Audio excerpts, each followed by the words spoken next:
नानाशास्त्रविचारेकनिपुनो सहधर्मसंस्थापकं लोकानां हितकारिणो त्रिभुवने महन्यो शरण्याकरो राधाकृष्णपदारविन्द्रभजना नन्देन मत्तालिकयो वन्दे रूपसनातनो रघुजुगो श्रीजीवगोपालको वन्दे रूपसनातनो रघुजुगो श्रीजीवगोपालको.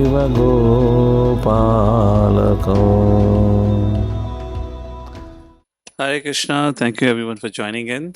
We are resuming our discussion on Nectar of Devotion, Bhakti Rasamrita Sindhu. We had covered in the last session 2 lessons. We are kind of doing this discussion on lesson based. So we are kind of clear what are the important subject matters. So last time we discussed chapter 2 of Bhakti Rasamrita Sindhu, where there are 2 things or 2 topics are mentioned, which continues to the third chapter also. So first was about definition of sadhana bhakti and its types, Vaidhi sadhana bhakti and Raganuga sadhana bhakti. So we discussed that as introduced by Srila Rupa Goswami. And then the second topic of our last discussion on last Saturday was eligibility to practice pure devotional service. And in that, our discussion was largely focused on how an individual or how a jivatma takes to the bhakti. So that was the subject. And now we're going to come on to the third chapter where we're going to talk about types of devotees. We'll offer prayers, and then after that, I'll give you the connection of how the flow of discussion is happening. So let's offer prayers together, and then we'll start. So we are on the 8th lesson of our study of Bhakti Rasamrita Sindhu, which will be based on chapter 3 of Nectar of Devotion. Subject matter is types of devotees. Let's do a quick recap. So, in the previous session or discussion, we discussed 2 topics. First was sadhana bhakti, devotional service and practice. Srila Rupa Goswami described it as follows. Everyone, kriti sadhya bhavet sadhya bhava sa sadhana vidha nitya siddhasya bhavasya Prakatyam Hridi Sadhyata. Prakatyam Riti Sadhyata. All right. So, would anyone devotee would like to explain what is the meaning of this shloka? Would anyone like to give a try? What would be the meaning? We discussed last time, or in case if you understand or remember what is sadhana bhakti, you can explain. If in case you know Sanskrit, then you can decode it easily. If you don't, what is sadhana bhakti? The definition is on the screen. Paper is already out. Now answer it. Anyone would like to give a try? Let's do a little recap how much we remember what we discussed last time. Kriti sadhya bhavis sadhya bhava. Kriti means one's own mind and senses. Sadhya practice. Bhavit, by which sadhya bhava develops bhava, bhakti. Sa sadhana abhidha. What is sadhana bhakti? Sadhana bhakti is a means of developing bhava bhakti, affection or love for Lord, through the process of engaging one's body and senses, or mind and senses like that. Why? Why? How is it possible that just by engaging one's mind and senses we can develop love of Godhead? Nitya siddhasya bhavasya prakatyam hridi sadhyatha. Srila Rupa Goswami says, because all of us are nitya siddha. We all are eternal devotees of the Lord, but it has got covered by the practice of sadhana bhakti, which is engagement of senses in the service of the Lord. We uncover what has been covered over by our prolonged association with the material nature. Can we close the door inside? All right, is that clear? So, very important thing, because we now in today's discussion we're going to talk about how 11th chapter Lord Shri Krishna tells Uddhava that too much renunciation is not favorable for bhakti. So, taking a look at the meaning here, translation. When transcendental devotional service by which love for Krishna is attained is executed by the senses, it is called sadhana bhakti, or the regulative discharge of devotional service. Such devotional service eternally exists within the heart of every living entity. The awakening of this eternal devotion is the potentiality of devotional service in practice. Anyone remembers what examples were given by Srila Prabhupada to explain this subject matter? Here, Srila Rupa Goswami is giving a practice, is telling that if you engage your senses, then you will develop love of Godhead. And to help us understand, Srila Prabhupada gave examples, or you can say Rupa Goswami would have given, whatever it is, or Srila Prabhupada ji gave examples. Anyone remember? These are something very important subject matter. If you remember and understand this now, then there's just no way one will get distracted. When we're so focused, it will build tremendous faith. Who remembers? Agnil Prabhu remembers. Please give him the mic. And is our Praja audience, are they Hare sitting Krishna. with their cameras on? Hare Krishna. Okay. Hare Madhav Kripa Prabhu, Mother Chintamani, Vaikuntapati Prabhu, Mother Radha, Giridhari Prabhu, Gopinath. I have some bandwidth issues today. Ha? Bandwidth issue. Network issues. Network issues. Naveen Prabhu and our Mother Harini, if I'm correct, Mrs. Tilok. Initiator name is Harini, if I'm correct. Yes, all right. Okay, go ahead, Agnil Prabhu. Hare Krishna. One example I remember is a child when he begins to learn to walk, eventually he is able to walk. But So Prabhupada says a child is able to walk just because he has the inherent ability to walk. capacity. And that capacity is cultivated or developed by practice. If he wouldn't have that capacity, practice alone. So that point was made that bhakti is not dependent on your practice. Bhakti is independent. But practice is a means of uncovering. That's the point. So very nice. So we all are, therefore, Rupa Goswami says, Nitya Siddhasya Bhavasa. We all are devotees of the Lord, but we have forgotten. Just by engaging our senses, we can uncover our true identity. All right. So this is very, very important point which was mentioned. All right. This was the thing.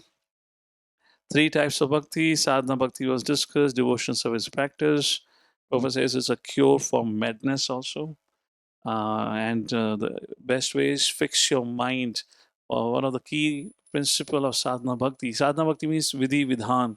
There are many rules, but the essence of all rules is vidhi vidhan. Vaidhi sadhana bhakti means rules and regulations. But what is the most important rule and regulation? Anyone remembers? Online audience. Vaidhi sadhana bhakti means to follow according to vidhi. Who gives the rules and regulation? Guru, sadhu, shastra. Right? So there are so many rules. What is the most essential rule? Srila Goswami quotes Padma Puran. Chaitanya Bhagavan Prabhu says, always remember Krishna, never forget Krishna. What was the shloka starting with? Smartavyo. Smartavyo satatam Vishnu, vismartavyo na jatu chit. Always remember Krishna and never forget Krishna. But this verse is a little difficult to practice. At Vaidhi Sadhana Bhakti, how can you always remember Krishna and not forget Krishna? Because as Sadhana Bhakti, we are struggling sadhakas. Can we remember 24 by 7? And Srila Rupa Goswami mentions, or Srila Prabhupada mentions, what is the best means to remember Krishna? If it is said always remember Krishna, so what is the best means to remember Krishna? Best means to remember Krishna is chanting the holy Time name. morning program is the daily and deity worship. So, chanting the holy names of the Lord. Hare Krishna, Krishna Krishna, Hare Hare, Hare Rama, Rama Rama, Hare Hare. So now a question raised. Always remember Krishna means always chant the holy names of the Lord. So the essential rule is never forget Krishna, always remember Krishna, which means we should chant 24 hours. Can a sadhaka at Vaidhi Sadhana Bhakti stage can chant 24 hours? Yes or no? But that is a rule. So what was the answer for this? I'm not asking anything out of syllabus. I'm asking everything which is very much given in this book only, yeah? Which you probably would be holding in your hands. And wish you all the best if you're not reading it. If you think I'll just come for the class, hear it, may be possible, So but it's by going to be doing difficult. It'll be difficult. so Yes. by doing the regular devotional service for the Lord and keeping oneself engaged with different devotional services and following the instructions of Guru. Okay, so Srila Vishnu, thank you, Prabhuji. Srila Vishnu Chakravarti Thakur answers, and there I was explaining that how we can only understand scriptures through the eyes of an acharya. Srila Vishnu Chakravarti clearly writes, it is not possible for a sadhaka to be engaged 24/7. What does it mean? Satatam, smartavyo satatam Vishnu, which means according to regulation, have a fixed practice of remembering Krishna every day. Therefore, there is a system of chanting 16 rounds of Hare Krishna Mahamantra minimum every day. And Prabhupada gave us a system of hearing Srimad Bhagavatam or reading his books every day. Deity worship or eating Krishna Prasadam, those kind of a thing, it should happen on every day. That is how we can follow that. That was the point here. All right. Thank you for that. Let's move forward for the presentation. Where is it? Yeah. So, 1 second. Where's my screen? Okay, so define sadhana bhakti, which what we discussed. Then there are two divisions of sadhana bhakti: Vaidhi and Raga Anuga. So spontaneous devotion service. We haven't discussed much on the Raga Anuga. We'll discuss this in future sessions when future chapters will be taken. And the next topic, the second topic of our last session was eligibility for Krishna consciousness. Okay, let's talk about it briefly, then we'll move forward. I believe I covered it entirely, right? Yeah. So eligibility, we can take out the screen, Bruna. Eligibility for Krishna consciousness. So Srila Rupa Goswami raises this question and answers this question also himself. How does bhakti begins? And he says bhakti begins with attraction. But how does attraction happens? How does attraction for Krishna, a Krishna consciousness happen? Then he says attraction for Krishna consciousness happen only if somebody has engaged devotion service. So how does devotion service begins? Because he must have some attraction. And how does attraction come? Because he must have performed devotion service. Attraction, devotion service, attraction, devotion service. It becomes a cycle. Point is, how does it start? So then Srila Rupa Goswami says, how does this start? I'm going to frame it altogether differently and we'll bring it to our chapter 3 here now. Okay? So Lord Shri Krishna, okay, how should I put it? Let me put it this way. There are three types of devotees: Kanishta Adhikari, Madhyama Adhikari, and Uttama Adhikari. I'm not sure if I discussed this last time, but let's discuss this. So, Kanishta Adhikari, Adhikari of what? He has an Adhikar. Adhikar of what? Adhikar to practice pure devotional service. Therefore, they are said to be Kanishta, Madhyama, Uttama Adhikari. So why somebody is called as Adhikari, or when does somebody is classified as Kanishta Adhikari? Let me ask this way. Let me ask all of you, because we have discussed in Upadeshamrita also. In what situation, circumstances somebody becomes Adhikari? So even for that reason, Kanishta Adhikari. I'm not asking what is Kanishta Adhikari. I'm asking when does somebody becomes or is qualified to be called as Adhikari? Yes, Ritesh Prabhu, go ahead. Because he can, Okay, somebody speaking, raise your hand so I can call upon. Yes, Mother Radha Mandali. because he has the qualification to practice pure devotional service. No, Means, that is the definition of Adhikari. Okay, that is correct. But what qualification does he have? That is a definition. How would somebody would be called as Adhikari? What symptoms, characteristics? attraction No, towards that is just to start bhakti. eligibility. That is just to start bhakti. That is Okay, Mother Kishore Rani. He gets the through Agyat Sukriti. That is how bhakti starts. How somebody becomes adhikari. That is the point. What is the characteristic? Madhav Kripa Prabhu. Prabhuji, when one accepts to chant the holy name of the Lord, he may not have developed love, but he religiously practiced doing that under the instruction of a guru. He might not have. That's a full definition, which means when one engages in bhajana kriya. Adhau Shraddha Sadhu Sangha Bhajana Kriya. Bhajana Kriya comes after Sadhu Sangha, which means when he is following a sadhu, his instructions, and according to that, he engages into devotional service. Not how he feels by himself or she feels by herself. By under the direction of a sadhu engaging in devotional service. And what are those engagements? Chanting the holy names of the Lord, honoring bhoga to the Lord, eating Krishna prasadam, rendering service to the Lord, deity worship, or reading scriptures. Then he becomes adhikari. Okay. We are talking about eligibility, remind you. I'm coming to that topic. So adhikari is a very high platform, you know. In Bhagavad Gita, Lord Shri Krishna mentions there are four categories of people who never come to me. Anyone remembers what shloka it is? And who are these four categories of people who never come to Krishna or never surrender to Krishna? 15th verse. Mudha is a very commonly used word in scriptures to glorify asses. so, so yes, Mudha, okay. Namam dushkritano Mudha prapadyante naradamaha maya haprat jnana asram tanam ashrita. Bhavam ashrita, like that. So there are four kinds of people who do not take shelter to me. What is that? Namam dushkritano Mudha. First is Mudha, prapadyante naradama.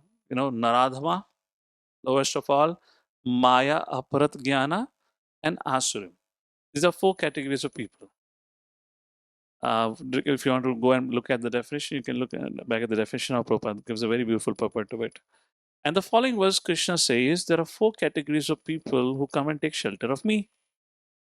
Who remembers the shloka? Who knows what are these four categories of people? Online devotees? Anyone? Jigyasu and Jigyasu. Yeah. Artharthi, Jigyasu. Someone in distress, someone seeking knowledge, someone seeking money, or some kind of a favor. Okay. Jnani, someone seeking knowledge as well. Okay. So Madhav Kripa Prabhu is saying like this, and others also saying like this. But are you trying to say whoever is in distress comes to Krishna? Are you trying to say whoever is looking for wealth comes to Krishna?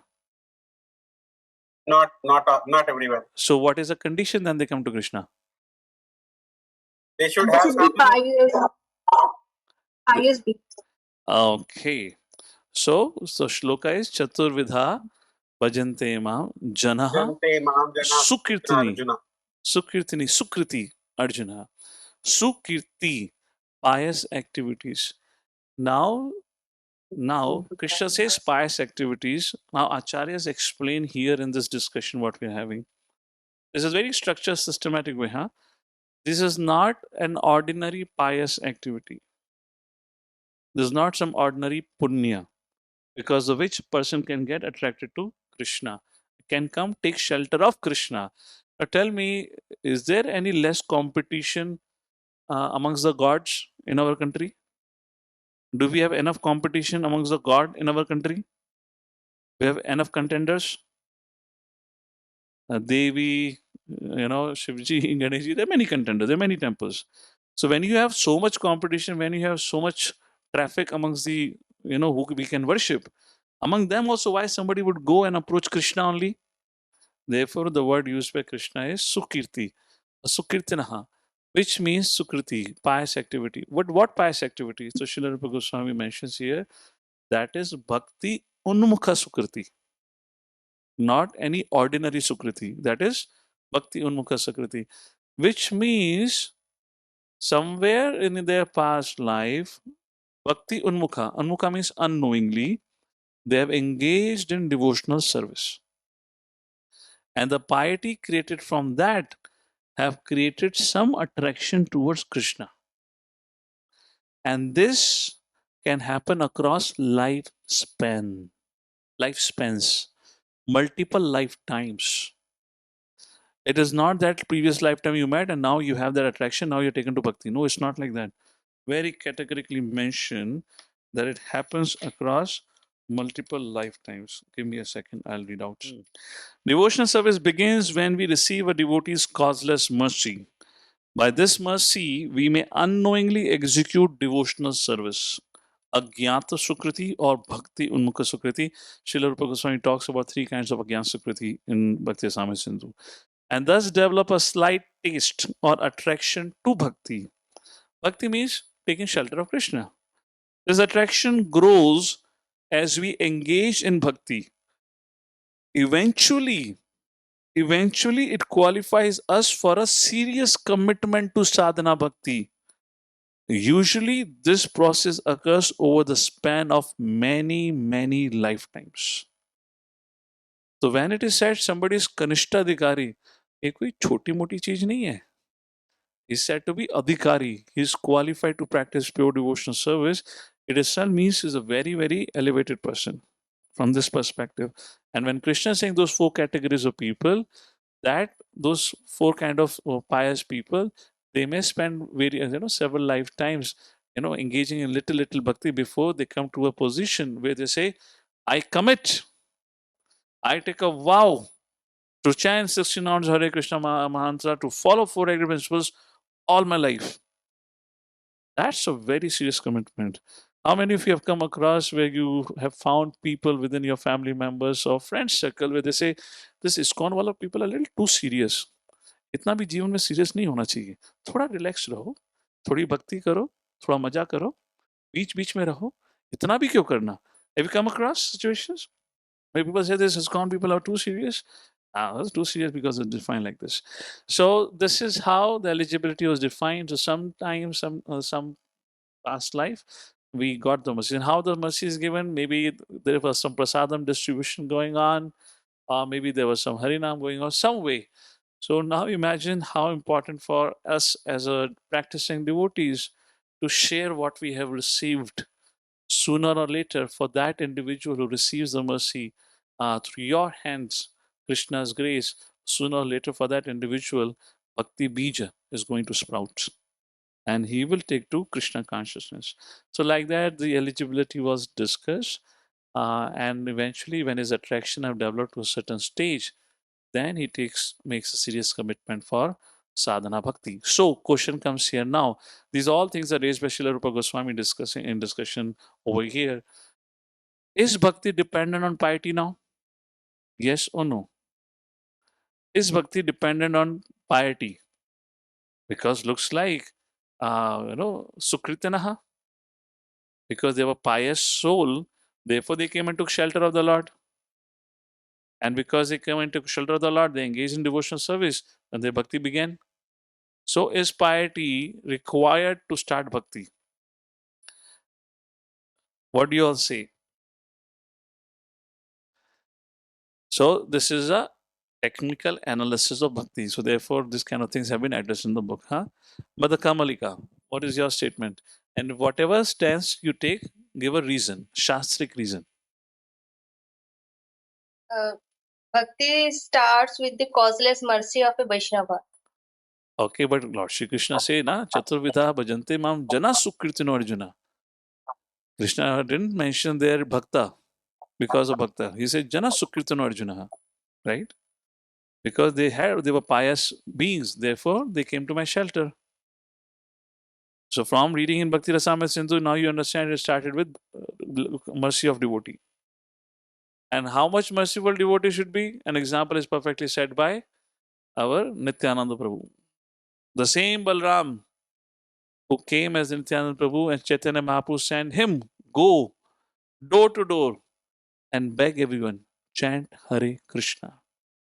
That same Balramji who was little insulted by Duryodhana and party, he got so disturbed and angry, he took his hala, put it onto the ground, and he said, I will drag this whole Hastinapur and drown it into the Ganges or Yamuna. And everyone was frightened. And same Balramji who carries hala came in his next avatar as with holding a grass in his hand. He would put grass within his mouth and go and knock on the door of people and say, chant Hare Krishna. The degree of compassion he exhibited. So, is bhakti dependent on piety? Yes or no? Give a reason. All right. So, once again, Yes, my dear devotees, please read when you're coming for classes. Yes, go ahead, Madhav Kripaprabhu. I think to become a instrument seeking mercy or getting mercy also requires Sukriti to begin with. And the causeless mercy comes in the form of devotees, that's for sure. But in order to be a receptive person for that, that also requires Sukriti. Otherwise, there could be mercy flowing through our centers, through many people, but how many of them turn up? That is a thing which we can observe. Okay. So, first thing, I had already answered this question, but I just paraphrase it just to see how much have you got it. So, Sukriti, which is mentioned by Lord Shri Krishna, is Bhakti Unmukha Sukriti, which means that Sukriti or piety has been developed, generated by Bhakti itself. So, Bhakti only gives Bhakti. That's the answer. Simple. It is not coming from anywhere else. Yes, piety is needed, but that piety has come from Bhakti itself. So, Bhakti breeds Bhakti. Okay. So, attraction or taste is a qualification for making commitment to the systematic cultivation of sadhana bhakti. You know, we have to have taste. We require taste to take to the process or to make a commitment to practice sadhana bhakti. But how bhakti is independent? Because you require no qualification to receive the causeless mercy of a pure devotee. That is how bhakti is independent and bhakti is the supreme. You're getting it? The causeless mercy can come to anyone, and from that we develop attraction. So you can start your bhakti by associating with the Vaishnava, but then we develop as much as attraction we develop to that degree we become commitment to the practice of bhakti. All right. So this was the subject.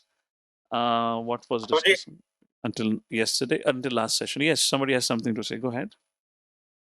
the same question, bro. Yes. For example, causeless mercy comes in the form of devotees striking your door and introducing you to Krishna consciousness.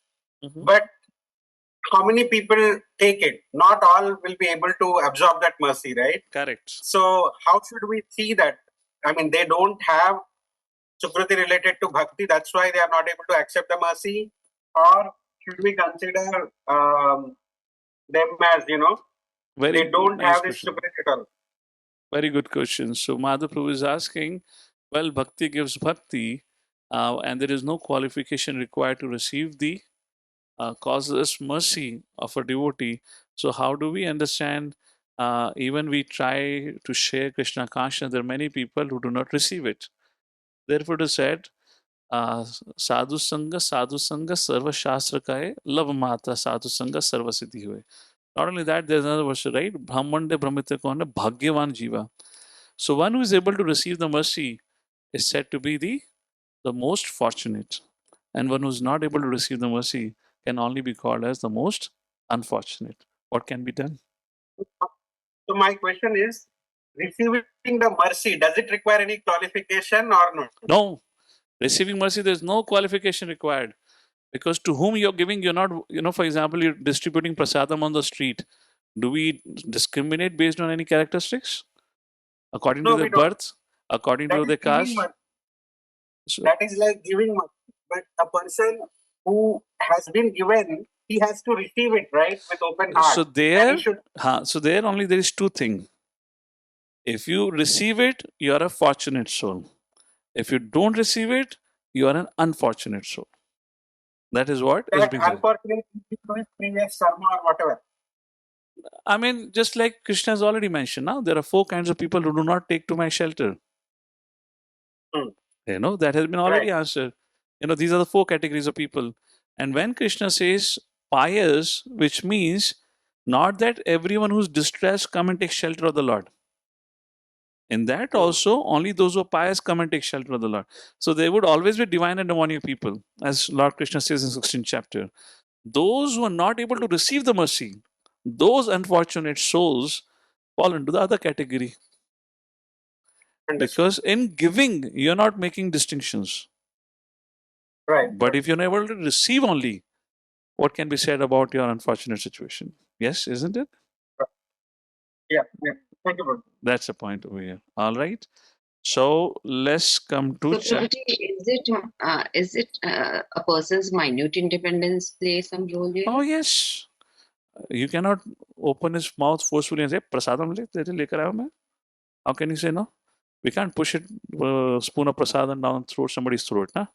You can tell him take, you can encourage, inspire, whatnot, but what can you do if he doesn't take? You can only say, unfortunate. And somebody who takes, fortunate. This is how a devotee sees. Devotee becomes super excited when he sees somebody is taking prasadam. He says, wow, his bhakti has started. He or she may know or not know, but bhakti has started for him. Devotee becomes excited about that, seeing that. And unless we know this, why would we engage in cooking prasadam and distributing prasadam? We have so many reasons and not to do, not to share bhakti with others, isn't it? If you don't understand how bhakti functions, the nature of bhakti, then I will think, प्रभु जी क्यों इतना मेहनत करना है, क्यों जाके book वितरण करना है, हम घर में बैठ के नाम जप करेंगे ना. Well, that's okay, but how does bhakti functions? You become an instrument of that. Go and give. You will always find some people saying no, but you will always also find some people saying yes. And that is what is very pleasing to the Lord. That's what Krishna says at the end of Bhagavad Gita. The one who shares his knowledge with others is the most dear to me. So having this clarity in our thought, how does bhakti functions and what pleases Krishna, then we naturally inspire to it regardless of we get a result or not get a result. So that's the So, nature of Prabhu, bhakti. those who are not accepting this bhakti, I'm sorry, my video is not on. Go ahead. So, those who are not receiving the bhakti or the kripa of the devotees, they are being categorized as unfortunate. Yes. But under what circumstances will they receive it then? So, Under- will they never receive it at all? Is it like that? and they will, I mean, it's just the mercy again. The mercy of a devotee only will qualify them. Because So, to receive order to mercy, receive there the is no qualification required. When they would become ready is, ultimately is again some other situation. For example, if you look back in proper times also and how the movement spread around the world, there was a constant meditation on what we can do to attract people to us. There were rock kirtans, there were pop kirtans, all kind of things. Devotees went to all kind of festivals where people were drinking and drugs. They went and set food prasadam counters. Somebody would be attracted. And it is not a function of one lifetime. It is a function of many, many lifetimes. So among masses, somebody is able to pay attention to you, somebody is able to come to you and accept prasadam, accept a book. It is something which he had. Again, Sukriti must be in action from the past life. In which means, it means knowingly or unknowingly, if a Jivatma has accepted or reciprocated to what he has received from a devotee, then that Sukriti will slowly and gradually bring him closer. And if somebody has not done it, so it is again, he might have to continue many lifetimes before he is able to receive it or appreciate it. Somewhere it has to have this point. He receiving it happily or appreciating it, then it starts the journey. Therefore, it is See, mentioned it is not a single lifetime, it is span across many lifetimes. True. See, the mercy is being distributed freely without any partiality to everybody. But some are receiving, some are not receiving it. Is it those who are not receiving it? Does it mean that they are exercising their free will and not wanting to take it? Yes, Something free like will is that, always there. or Correct. Free will is always there. Free will cannot be undermined, right? Those who accept, they're also exercising their free will because that's how bhakti starts. yeah. So Even at those what who point of time? accept, they're not accepting thinking that this is bhakti or I'm going to, after 2 years, I'm going to chant 16 rounds. None Yeah, of true. us would have accepted the first plate of prasadam If any one of us knew after 2 years we'll be chanting 60 rounds, probably would have said we are not coming back. So this is becomes again Sukriti then, because we just did it. Yeah. So I'm just wondering at what point of time will that trigger take place in those who are not accepting the mercy now? So there is no time. There is no time mentioned by Rupa Goswami. Srila Rupa Goswami is Or saying, at what stage? At what stage will it trigger? yeah, there's no mention of this. See, bhakti is all independent. First thing, it doesn't depend on your karma, it doesn't depend on janma, nothing. That is what Srila Rupa Goswami is trying to explain all this. We're going to go in a ahead discussions also see that. Nothing. It all depends on are you able to receive mercy from a devotee? And that can happen in multivarious forms. If you're able to receive, which means you're a fortunate soul. Because why you're fortunate soul? Because now your journey back to God has started. Ticket छप गया है, तारीख नहीं लिखी गई है. That date will come later on, but ticket छप गया आपका back to home. So like that it is, like that. I mean, I see it in this. I love this particular discussion. I see have many practical applications for all of us. First, sometimes we hear so much about Kanishthadikari, Madhyamadikari, so sometimes people develop a lower self-esteem thinking that, oh, मैं तो बस कनिष्ठाधिकारी हूँ, no value, no worth. You know, I'm such a lowly bhakta. Hey, wait a second, Prabhu and Mataji, you are Kanishthadikari. You know, you may be lowly, which is a documented fact. That's okay. That's the reason in material world. Don't keep on singing that song again. I'm lowly, I'm fallen. You are a very elevated personality. You're Kanishta Adhikari. Adhikari means you're qualified to practice pure devotional service. There need to be some positive impetus, sense of understanding what I'm doing and who am I. That's the first thing. Second thing, to be able to see other Vaishnavas around us practicing, they're no ordinary souls. Do not take them cheaply. You know, they have come to, how many people have come to bhakti? They have come to bhakti. How much we should be careful and attentive to while we meet with them, spend time with them. Do not just deal and relate to them as if they are like some ordinary karmis. They are no ordinary living entities. And we don't know who has done what and how much bhakti in their past life or for how long they have been practicing, bits and pieces of it they have come. So if I see this way that, it increases our immense appreciation for each other.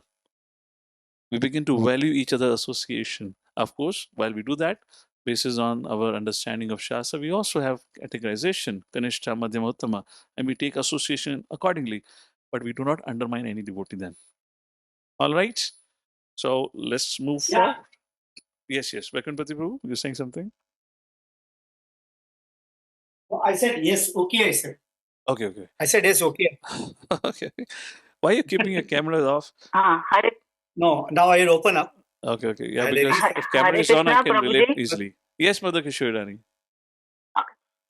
Yes, there are some people who come, who get the mercy, who come for a few times, and then they disappear. Okay. So, how do we relate to that? That they have got the mercy, they have come, but then the interest doesn't sustain. So, how do we look at that? There are many ways of looking at how scriptures define. First, Bhoga Aishwarya Pasaktanam, Taya Aparat Chetasam. One is their attraction to Bhoga and Aishwarya is so strong, the attraction for Bhakti wasn't enough. And that string, Bhakti string, which they were trying to build, snapped pretty easily because their attachment and pull towards other thing was too strong. It could be because of their family member or whatever association they have. But because they have taken it, they have started it, Bhakti is eternal. Whatever they do is never lost. So whenever again in future they'll pick it up, which they would definitely do either this lifetime or next lifetime, then they'll make a progress from there. Second reason why Shastra says, why Shastra explains why somebody who comes around and then leave, it is Vaishnava Aparadh, where he burns up everything that he has done by committing aparadh. And we see that quite often, that also is one of the cases where because of not having proper respect, proper dealings, inappropriate conduct, inappropriate speech, etc. And that is intolerable to the Lord. So because of which also an individual loses everything, whatever little bit of rasa he has found, that gets dries up because of his behavior and conduct, and then he leaves. For such a person to come back is going to be an effort. All right? So many terms and conditions, rules and regulations. Tuck, tuck, tuck. Huh? You know, it looks like there are too many regulations, too many rules and conditions. I'm saying, and Okay. if you do this wrong, you're going away. You do that, you'll do away. Now, if Like that, you, So if I, extremely careful one is doing correct. this. Well, it's a valid point, but how I look at it, it really helps me. I mean, the way it has been explained, how I take a look, how I take it for myself is everything in this creation has a system and a structure. It's Yes. not haphazard. It's not that, Lord Krishna has given some random mercy to some random fellow because he felt like tomorrow he gave random mercy to somebody. No. It's a clear system, defined system and structure, which means there is no randomness in the creation except for our own mind. Because there's no randomness, if we stick to the system, then there is a greater potentiality where many can get advantage. There's not going to be only if and but people who are going to get the mercy. So, I mean, this is not having an understanding of system is a problem. Having an understanding of system makes it easy. And of course, I mean, we don't have to be still hopeless about anything. Bhakti, there is no question of hopelessness, regardless of how hopeless I may be. But because bhakti is all hope giving, even the hopeless candidate like me has all the hope. That's the beauty and the greatness of bhakti. If I just may share my realization on this, as I see that as you keep practicing devotional service over a period of time, it becomes a habit, and you become conscious also, even when you are talking to someone, when you are behaving with someone, so that you don't want to commit any aparadha anywhere. So gradually it becomes a habit, and it becomes your way of life. Then you are very safe. Then you never do anything that is wrong, and even if you have done something wrong, you don't really mind asking for forgiveness also. Everything Absolutely. becomes so easy. Correct. Absolutely. Now you've got, you've adapted to the system. You Yeah. become part of the system Condition. now. You've entered it and you're in very much fine tune with it. And the moment you go out of the system, you become alert and you're willing to say sorry for it. Oh, it's my mistake. And those who are still, trying to get adjusted or trying to adjust the system for them only, they're struggling. So they go through the struggle, and we all go through that struggle in the beginning stages. Fine. So let's move forward. So this was our discussion so far. Now we come to the discussion on chapter 3. So two topics have been covered. And now comes chapter 3. Renunciation or prerequisite. So ahead, after describing these subject matters, Srila Rupa Goswami speaks about the three types of devotees. Now, why does he speak about three types of devotees? What's the connection here? So, Srila Rupa Goswami mentioned about Vaidhi Sadhana Bhakti. Vaidhi Sadhana Bhakti depends on Guru Sadhu Shastra, which means the stronger the faith on Guru Sadhu Shastra, the more staunchly you can practice it. So, in other words, your faith comes from knowledge. The greater the knowledge, the stronger the faith. In other words, the more learned you are in scriptures, more stronger would be your faith. And according to your level of faith, there are three categories of devotees have been described by Lord Shri Krishna to Uddhava in 11th canto. They are called as Kanishta, Madhyama, Uttamadhikari. Therefore, Srila Rupa Goswami now explains there are three levels of devotees according to their faith. Is that okay? This is how he is going and building up his subject matter. Just to help you understand where it is mentioned in the chapter 3. Chapter 3, first page talks about the eligibility, and then the last paragraph, the last paragraph of the first page only, devotees may be divided into three classes. So I would give you summary of it through my presentation because I have mentioned some additional details over there. You can read this thing by yourself in the book, okay? And then from the next page, then importance of pious activities I mentioned, we'll take a look at it. Although we have discussed, we'll take a look. All right, presentation please. So there are eligibility of the candidates for accepting pure devotion service. So accepting devotion service, not pure devotion service right now, devotion service, yeah. So to begin devotional service, what is needed? Attraction. Attraction comes from mercy of a devotee. What is a qualification for advancing in bhakti? That is the subject matter mentioned here. Maturity of our knowledge and faith helps us advance in bhakti. Kanishta, Madhyama, Uttama. And what is a qualification to practice pure devotional service? That has not been discussed yet. We'll discuss after this topic. All right. So three things. One again, you can write down these three things. There's something you have to memorize. Huh? To begin devotional service, I'll repeat again. Make a note somewhere in your book so you're clear with this when you're reading Nectar Devotion. To begin devotional service, attraction is required. Attraction comes from mercy of devotees. That is how we begin bhakti. To advance in bhakti, we require knowledge, and knowledge gives faith. And maturity of our faith classifies us in three gradations: Kanishta, Madhyama, Uttama. All right? Prabhuji, can you be little slow? Okay, You're, okay. Sorry. I mean, we are not able to note down. All right. I'll say that again. To begin devotional service, attraction is required. No, can you start from beginning? Yeah, so three things. If you can write down clearly, I should have written presentation nonetheless. Then the subject matter is clear. Can you take out the slide for a second? I can see everyone. Yeah. Three things. To begin devotional service, bhakti, attraction is required. Attraction comes from the mercy of devotee. So our bhakti begins because of the mercy of a devotee. That's the first point. I'll proceed ahead. Next point.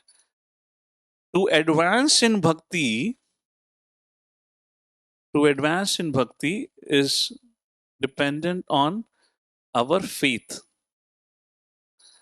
Our faith depends on knowledge. And therefore, there are categories of devotees according to the level of faith, which is our subject matter now. Kanishta, Madhyama, Uttama. Our faith depends on knowledge. Our faith depends on knowledge. Bhagavad Gita 6.47 and 7.1. A knowledge of Shastras.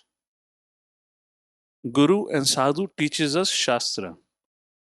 The more knowledge, not theoretical knowledge, but the maturity of knowledge, understanding and application of it would define us in three gradations of devotees. Kanishta, Madhyama, Uttama. Stronger the faith, stronger would be our practice of bhakti. That helps us in advance. Okay? That is a subject matter of our first topic for today. Third, which we are yet to discuss, qualification for practicing pure devotional service. So, what we are practicing right now is devotional service. What is a qualification for practicing pure devotional service? I'll give you a hint and we'll take a look when Srila Rupa Goswami talks. Okay, let me ask you, what would be the qualification for practicing pure devotional service? And the hint is go back to Bhagavad Gita. Krishna answers that in Bhagavad Gita. 18th chapter. 18th chapter. Surrender unto me. Surrender unto me. That is happening from the second chapter. Shishya se ham sadhiman tvam prapanna.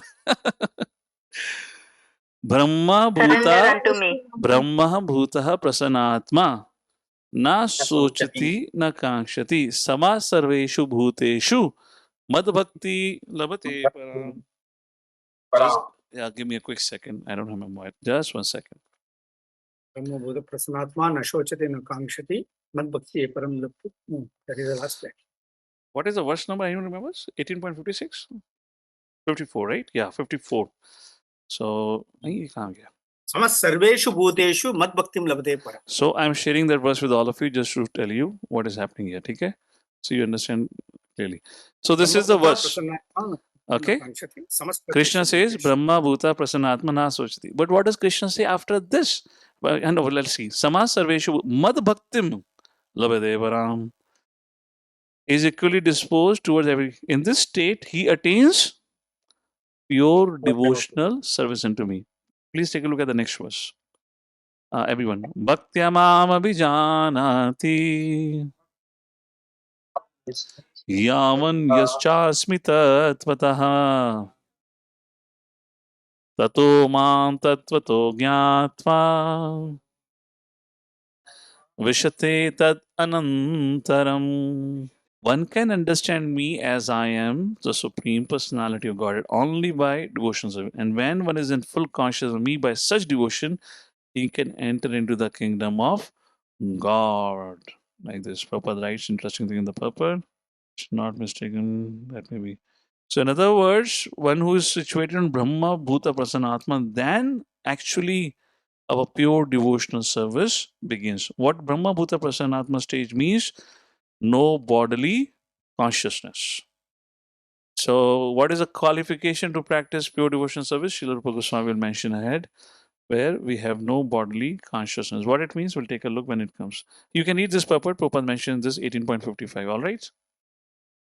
So, these are the three things which have been discussed so far, or will be discussed like that. Let's continue with our discussion ahead. So, we are talking about the second, what is it? Where's my presentation? Gauranga. Yeah, here it is. So we are talking the second stage. What is the qualification required for advancing in devotional service? That's the point here. Bhakta type, Uttama, Madhyama, Kanishta. Let's quickly take a look at it. For all these three different categories like this. Shraddha Shabde Vishwasa Kahe Sudhrida Nishaya Krishna Bhakti Kaile Sarva Karma Krita Haya. Shraddha is confident, firm faith that by rendering transcendental loving service to Krishna, one automatically performs all subsidiary activities. Such faith is favorable to the discharge of devotional service. So, definition of Shraddha is given here. Faith means conviction that the goal of life is to please Krishna and abandon all other desires. One other attribute of an adhikari is clear on the objective, is to please Krishna. Our Kanishta Adhikari is only clear about pleasing Krishna but no one else. Madham Adhikari is clear about pleasing Krishna and Krishna's devotees. And Uttam Adhikari is clear about pleasing everyone because he sees everyone as part and parcel of Krishna. It doesn't mean that he doesn't serve Krishna, but in that way. So that's the idea here. That's the reason. The one who has a goal, that goal of life is to please Krishna, they're said to be Adhikari. Right? That's another way of looking at it. Let's move forward. Then what are these Kanishta Adhikari? Some quotations here about it. Neophyte devotee. Eligibility. One whose faith is not very strong, who is just beginning, should be considered a neophyte devotee. Srimad Bhagavatam, this is where the references are there for this originally. 11.2.47. A Prakrata Bhakta or materialistic devotee does not purposefully study the Shastra, does not try to understand the actual standard of pure devotional service, does not show proper respect to advanced devotees. He may, however, follow the regulated principles learned from his spiritual master or from his family who worships the deity. He is to be considered on the material platform, although he is trying to advance in devotion. Such a person is a Bhakta Praya, neophyte devotee. This is Kanishta Digari, right at the initial stages. But has some understanding that goal of life is to please Krishna. But he doesn't have any much faith into that. Is better than the four pious living entities. What are some of his characteristics? He or she mistakes material expertise to be advancement in devotional service, where their faith is more on material advancement and skills than on devotional characteristics or qualities. Somebody is a good singer, have to be a pure devotee. Somebody gives good classes, is the most learned devotee. Although he just did some copy paste of somebody else's lecture, but no, because I understood it, must be pure devotee. Like this kind of thoughts. Archana versus bhajana, sadhana, bhakti. In other words, either he becomes too attached to the rules, wherein he forgets the spirit behind it. That is niyam agraha. Like to this, archana, too much fixated on it. Bhajan, somebody becomes too transcendental, thinking that there's no rules, regulation required for me to practice. Chant Hare Krishna. Just keep your hand in beadbag 24/7. That's all. Don't expect food. conscious of one deity in temple, which means for him, such a person, Lord cannot exist outside of the deity or outside of the temple.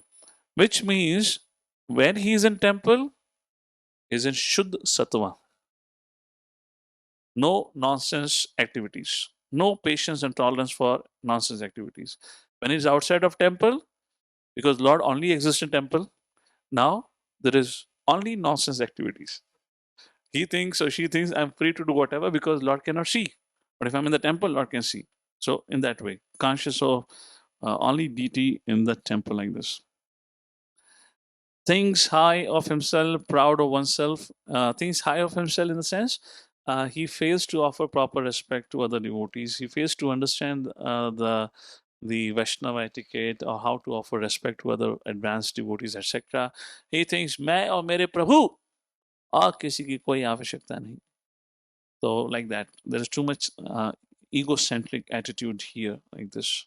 Disturbed if a Madhva devotee criticizes non-devotees of the Lord, which means if an advanced devotee happens to criticize karmis, then such a devotee would feel little hurt. क्यों इन बेचारों को आप सता रहे हो? क्या गलत किया है?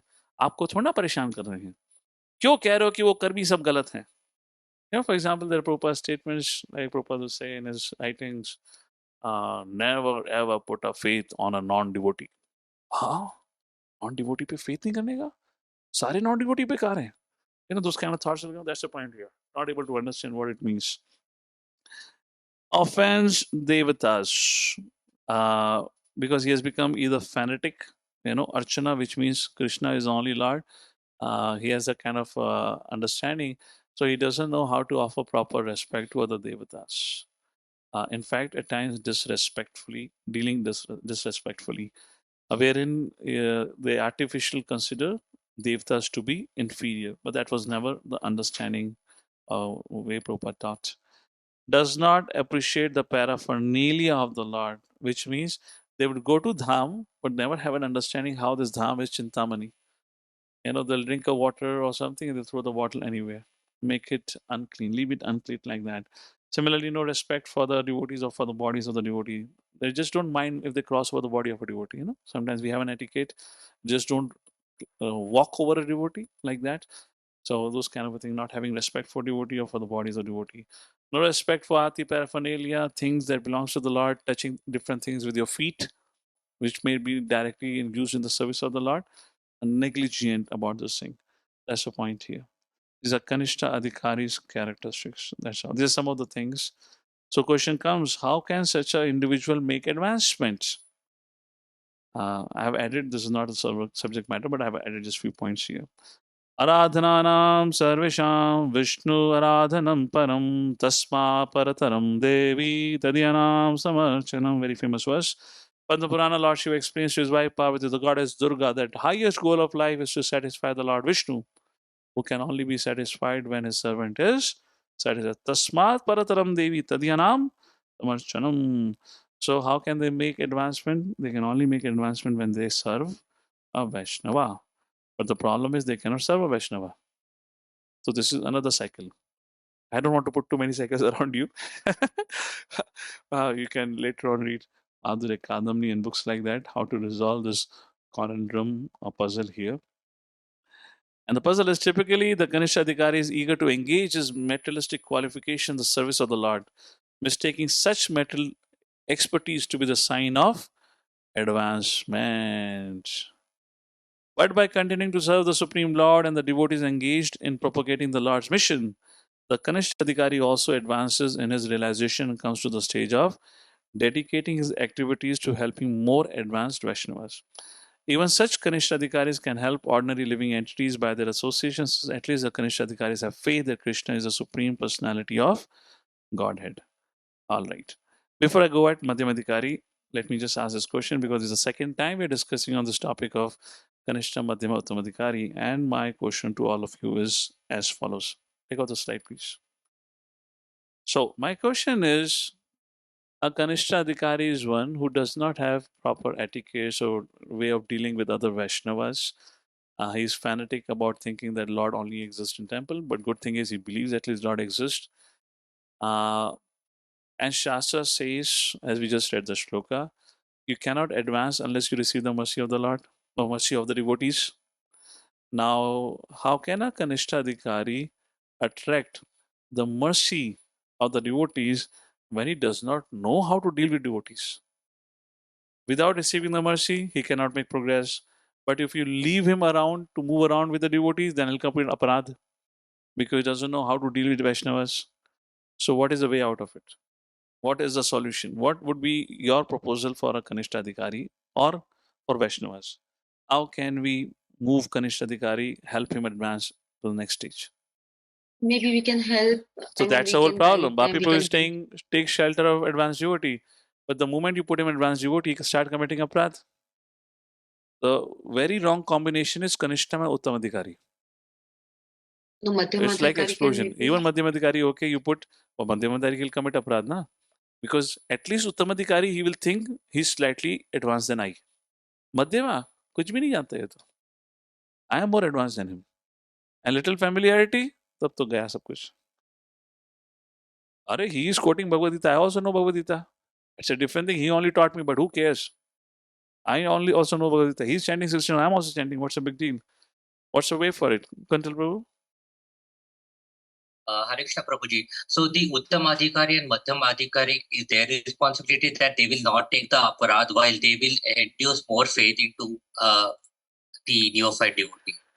So if I'm understanding you correct, so Madhyam Adhikari has to be more compassionate and forgiving. Compassion. Yes, sir. Right. If they're not Yes, Prabhu. compassionate and forgiving, then there is no hope for Kanishta. Is that what you're saying? Yeah, means yeah. Don't take the offense from such a devotee. So, but you put it more context to it. But how can Madhyam Adhikari not take an offense? If you're offended, you're offended. You are supposed to take offense, na? Now you're saying not take offense. Then what instruction of Krishna comes to your mind which tells you not to take offense? Okay, Chaitanya Mahaprabhu said, "Na the piece unichena." Very nice. What else? And we were also in that stage, and we remember our situation, and then we can be compassionate to them. And Yeah, we know that that is if we that is don't give hand to them, that is a good way to say we were also in that situation. We should be compassionate. That is okay. But who knows our situation have changed or not? Also, na? Okay. What else? What else? Matra spashastu kaunteya shitoshna sukha dukkadha agama paino nityas tam titikshva bharata. Very first instruction of Bhagavad Gita. एक ऐसी instruction है जब तक भौतिक दुनिया में है कुछ भी भूल जाओ इसको मत भूलना because we got to tolerate. So I learned a very one heard a very beautiful example and I had a practical experience also of it and that stuck into my head and that really has helped me a lot in my dealings.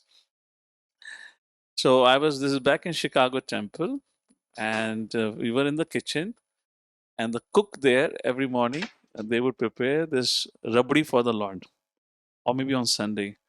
So I went into the kitchen early morning time and they needed some help. So I, along with my mentor there, who was a brahmachari there then, so we were engaged in making that rabdi. So my mentor was doing something else, and I was, the milk is boiling, and when the milk is boiling, you have to keep rotating because it jal jayega. I was doing that, and I was doing that for the first time. I had no experience what happens. And after half an hour, when the milk began to boil, it flutters. It bursts. And the hot particles of the milk will come and fall on your body. And I was like, oh, oh, I was dancing there. It was fluttering all over the place. So then my mentor came and said, well, don't move, stay here. This is how, while you're training a new bhakta, you have to tolerate. And that new bhakta would keep on exploding some more other things. And you have to, although your body and hand gonna get burnt, you have to tolerate all those burns. Why? He said, why you have to tolerate? Because if you keep doing it, you know for sure after some time it will stop bursting and this milk, which is like a Kanishta Adhikari right now, or Kanishta For that reason, would later on develop into a thick rabdi, which is savored by the Lord or which is very dear to the Lord. So, what you have to do? Have patience. Don't give it up. But if you give it up now on Him, if you run away from here, the whole milk will be spoiled. And I felt, wow. And I understood he's indicating to me being a milk and he's turning me. I understood that also, but I really like that. And that have kept it into my mind. Anything happens, koi baat nahi. Keep churning, keep churning. Samay ke sang sab theek ho jayega. So that was the point. Thank you, Kuntal Prabhu. Valid points. Let's move forward with that presentation, please. This was about neophyte devotee. Let's go into next. Intermediate devotee or madhyamadhikari. Eligibility of the candidate. He who does not know scriptural argument very well, but who has firm faith is called an intermediate or second class devotee. Prabhupada writes, this is Srimad Bhagavatam from 11th canto, 2nd chapter, verse number 46. And this is more broader definition. An intermediate or second class devotee called Madhyama Adhikari offers his love to the Supreme Personality of Godhead, is a sincere friend to all the devotees of the Lord, shows mercy to ignorant people who are innocent, and disregards those who are envious of the Supreme Personality of Godhead. In other words, he shows compassion, makes friends with those who are kind and who are practicing devotee, while those who are envious, he has that understanding. He can distinguish and discriminate. He maintains the distance from those who are envious of the Lord. So that's the idea. So how does someone get bhakti? By mercy of Lord. Then does it mean Lord discriminates? Well, Lord doesn't discriminate. If by devotee, then does it mean a devotee discriminates? Yes, that's the answer here. A Madhyama Adhikari discriminates. So when he or she prays, then Lord's mercy comes to the neophyte. So when that Madhyama Adhikari, when he prays, then the Lord's mercy manifests in the life of a devotee. Yeah, now very important thing. Some of you are asking why some are not able to take bhakti. Well, you have not prayed enough for that fellow to the Lord. Why that fellow is not able to take bhakti? Because we have not prayed enough to the Lord to inspire him to receive your mercy. So it's a very important thing, to be in a prayerful mood. We are always in prayerful mood for about ourselves, but for those who are into preaching or leading a forum, they have to be always in a prayerful mood for their own community members or for the devotees. It is not that our classes, our efforts, our prasadam distribution is transforming the lives. Yes, there is part of truth to it, but greater truth to is Lord is reciprocating to your effort by inspiring them.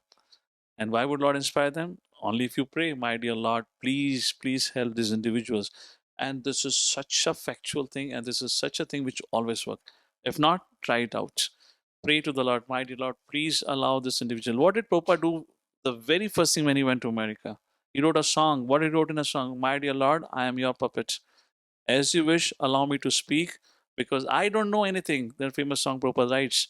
I don't know nothing, but if you wish, you can make me speak what these people can understand. Can you imagine such a heavy Bengali accent? At times, people didn't even understood what Prabhupada was saying. And despite, if you do the ironical situation today, when people can understand everything what we speak, still they don't transform. And Prabhupada, many times people didn't understood, or they understood wrongly what Prabhupada said, yet they got transformed. Why? Because Prabhupada prayed, my dear Lord, please help these individuals accept your mercy. Madhav Prabhu, this is the answer to your question which I had asked before, how it can happen. And what is an example of it? Any example that comes to your mind, Shastric example, where somebody who had no qualification to receive the mercy of the Lord, but because somebody prayed for that person, he received the mercy of the Lord. In fact, he was inimical to the Lord. He was envious of the Lord. But because somebody prayed for him. Jagai Madan.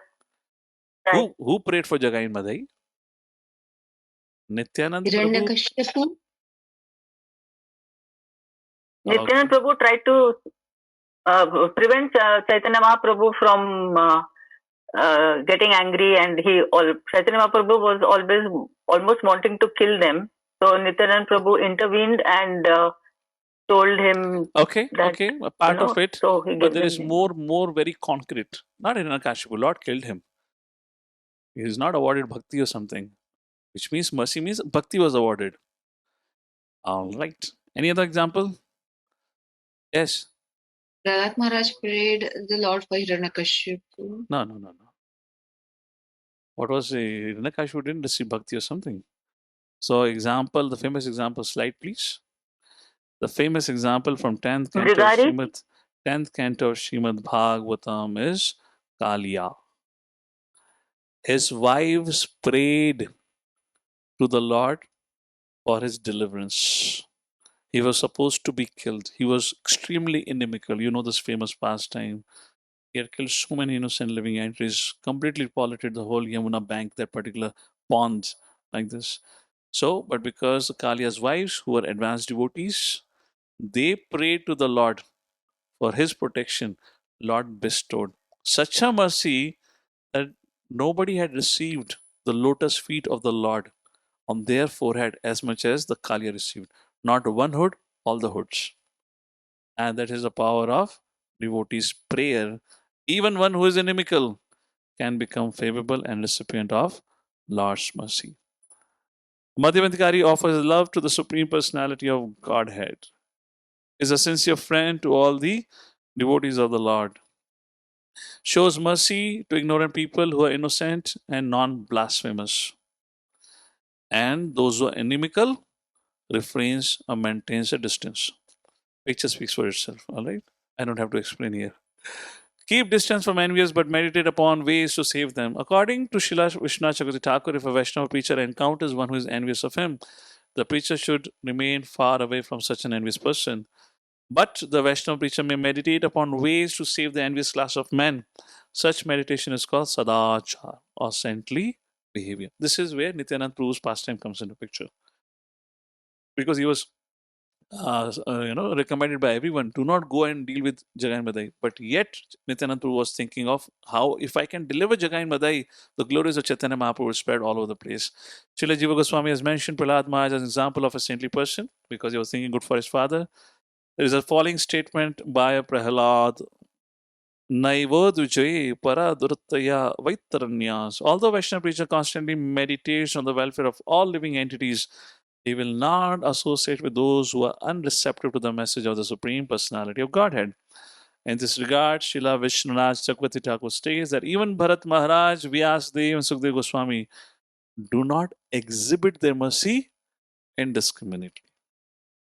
We have a famous example of Jada Bharat. He never spoke to anyone, but he only spoke to Rahuguna. Find out why. Now you have a fair enough reason to guess what I'm indicating, but look what Acharyas talk about. Why did he only spoke? It's not that at that point of time Jadbaz realized I know Brahma Gyan. No, he was always conscious of it. He never gave it to his father. He never gave it to his brother who were insulting him. But what Rahuguna just a little bit insulted him, and he began to speak philosophy. Why did he choose to speak to Rahuguna? That's the point. Anyways, all right. So next comes the topmost devotee, Uttama Adhikari. But before we continue there, I guess maybe I can just take this, complete this, and then we'll take a break. So this whole subject matter will get over. All right. So have patience for that. Thank you. Let's take a look at it. Eligibility of the candidate. Topmost devotee. Eligibility: one who is expert in logic and in understanding the revealed scriptures, and who always has firm conviction and deep faith that is not blind, is to be considered a topmost devotee in devotional service. Firm faith, and who is expert in logic.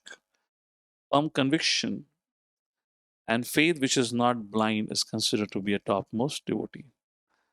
Expansive vision. The most advanced devotee sees within everything the soul of all souls.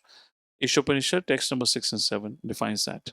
The Supreme Personality God Sri Krishna. Consequently, he sees systematically everything in relation to Supreme Lord and understands that everything that exists is eternally situated within the Lord.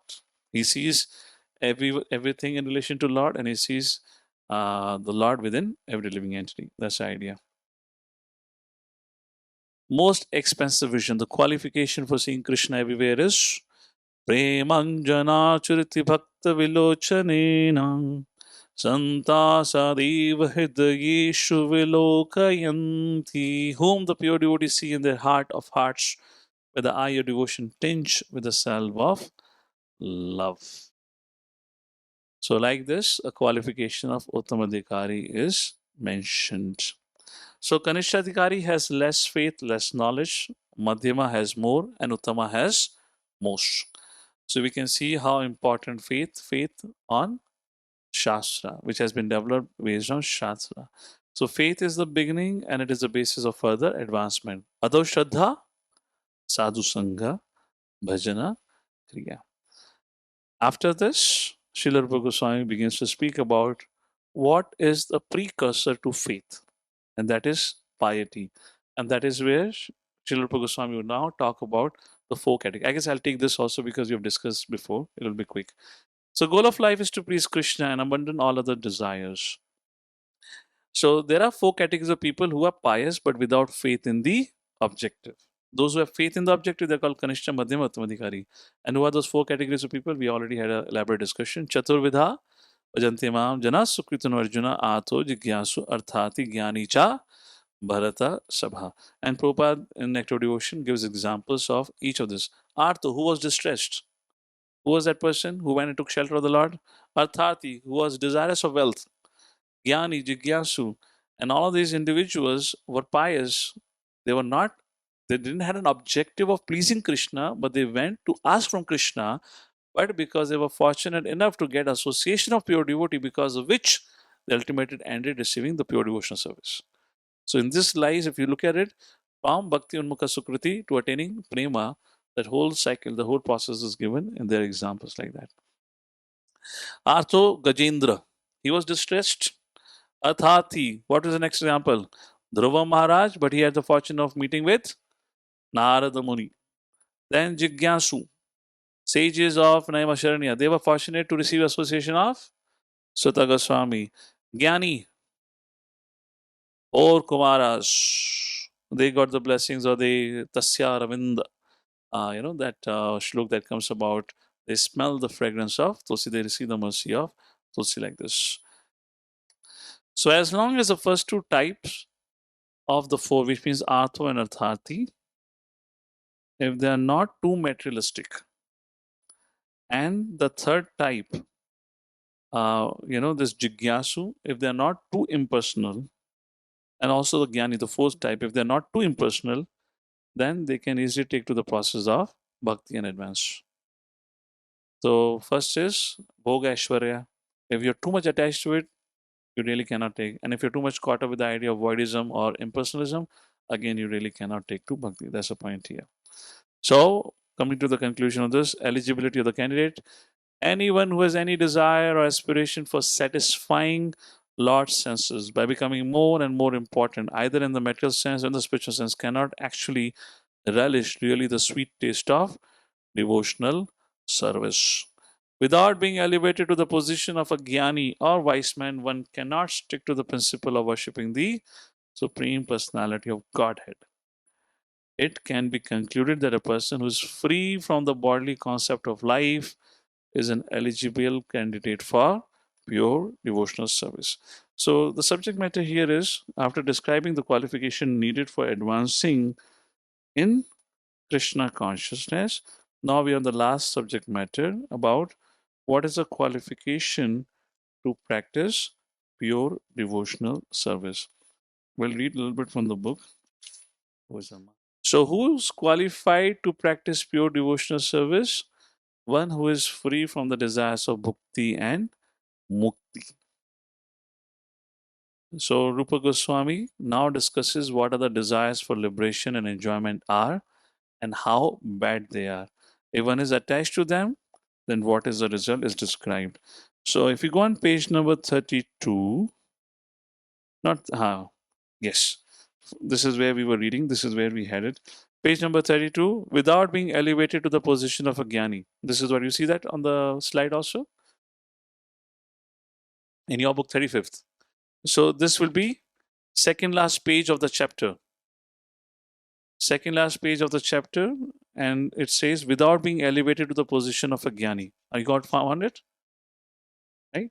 Huh? Got it right? So this is what I've written. I've given a summary. Let's read out from the book.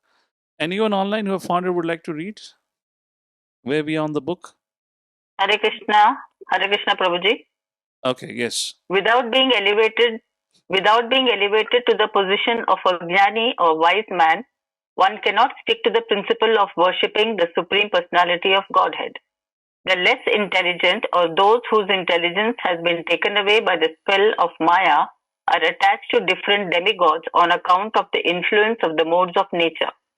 The wise man is he who has thoroughly understood that he is spirit soul and not simply a body. Because he realizes that he is spirit and Krishna is the supreme spirit, he knows that his intimate relationship should be with Krishna, not with this body. The distressed and the man in want of money are in the material concept of life, because distress and need of money are both in relationship with this body. One who is inquisitive may be a little above the distressed and the man in need of money, but still he is on the material platform. But a wise man who seeks Krishna knows perfectly well that he is spirit soul or Brahman, and that Krishna is the supreme spirit soul or Parabrahman. He knows that the spirit soul, being subordinate and finite, should always dovetail himself with the finite and the supreme soul, Krishna. That is the relationship of the wise man with Krishna. Hare Krishna. Now, Prabhupada gives a conclusion, which you can see on the slide. Please have the slide on the screen.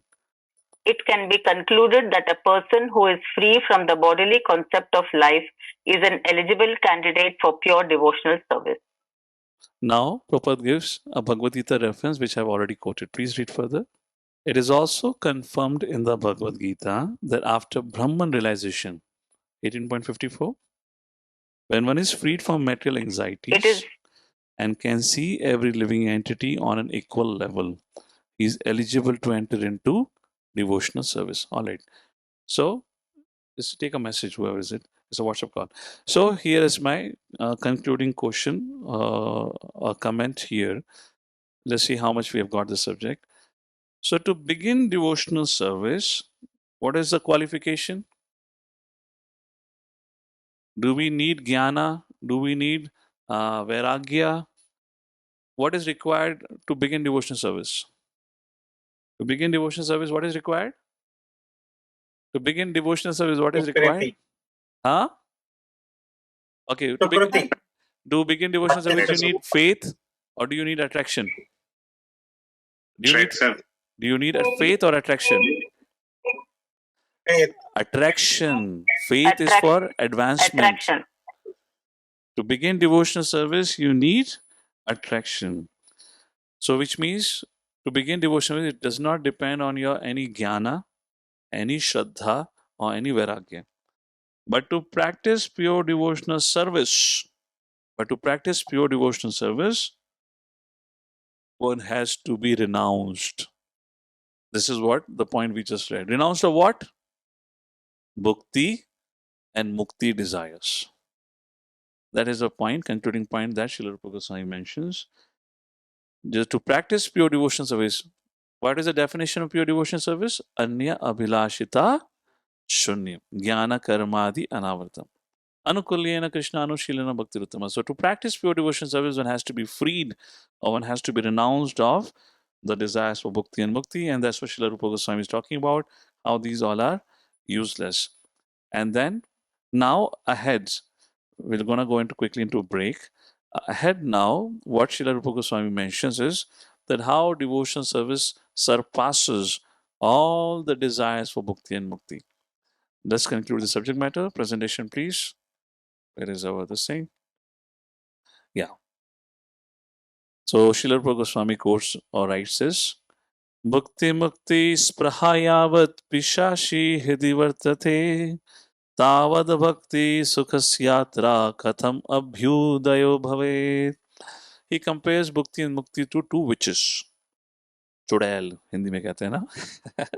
The material desire to enjoy the material world and the desire to become liberated from material bondage are considered to be two witches, and they haunt one like ghosts As long as these witches remain within the heart, how can one feel transcendental bliss? As long as these two witches remain in the heart, there is no possibility of enjoying the transcendental bliss of devotional service. And if a person is not able to become free from this, unfortunately, he does not develop also the right mood of service. What are the things? What are the consequences who are practicing bhakti but simultaneously attached to bhakti and mukti? One, he will not have attitude of seva. He just cannot develop. Is converse. The idea is opposite here. This. So Srila Rupa Goswami has therefore compared possessing these bhakti and mukti desires of being with being influenced by the black art of a witch. In both cases, one is in trouble. Now, further he says, among the two, which is most troublesome? Is not bhukti but mukti, the desire of impersonal liberation. It is very hard to give up the desire for impersonal liberation. In other words, it is easier for an ordinary karmi to take to Krishna consciousness than for a confirmed Mayavadi. Confirmed Mayavadi means he will he will change your status also from confirmed bhakta to unconfirmed bhakta. That is the point of confirmed Mayavadi. Therefore, Sri Chaitanya Mahaprabhu said, keep a distance. Keep a distance. He never said keep a distance with karmi. You show them kripa, but keep a distance from such Mayavadis. So this is what looks like, which bhakti and mukti. So here we have the conclusion of this subject.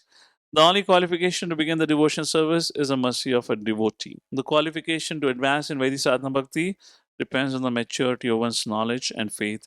And the qualification for practicing pure devotion services, one should abandon all desires, especially the desire for liberation, and endeavor only to please Krishna. That is the subject matter. Now, after talking all this thing, Srila Rupa Goswami or Srila Prabhupada have next chapter called as chapter 4. He titles as Devotional Service Surpasses All Liberation.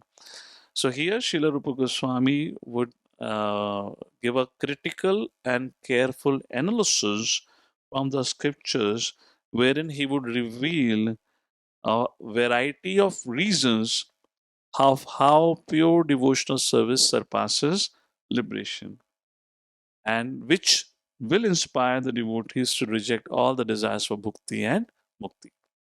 How bhakti is the greatest, even greater than the desires for bhakti and mukti, has been described in chapter number 4 by giving various references and verses from different shastras, particularly Srimad Bhagavatam and others. We'll take a look quickly when we meet after break. And then the last subject matter on the subject on explaining how bhakti is all independent would be chapter number 5, where the purity of devotion service, wherein bhakti is not dependent on your birth, bhakti is not dependent on how pure or impure you are, bhakti is not dependent on your practice, staunch practice of varnashrama dharma. Bhakti is only dependent on bhakti. Hare Krishna. With that, we pause here for right now. We'll resume our discussion at 3 o'clock. आप आराम से 15 minute का break लीजिए. You can have 10 minutes of power nap. Don't take a longer nap.